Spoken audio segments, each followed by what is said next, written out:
কত করে? 10 টাকা 20 টাকা। এটাকে কি বলে? ঘটি গরম, এটা ঘটি করে গরমই হবে নাকি? গরম মানে চানাচুরটা মশলা তো।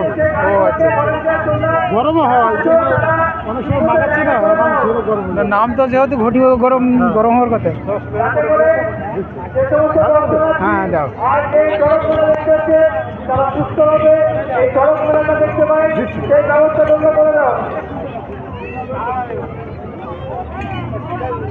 প্রতি বছরের ন্যায় এবছরও আমরা সবাই কমিটির পরিচালনায় আমরা যে চড়ক মেলার আয়োজন করেছি, সেই চড়ক মেলার চূড়ান্ত পর্যায়ে যে খেলা ভর্তি কিনে গেল তার কিছুক্ষণের মধ্যে শুরু হতে চলেছে। এছাড়াও খেজুর গাছের উপর আগুনের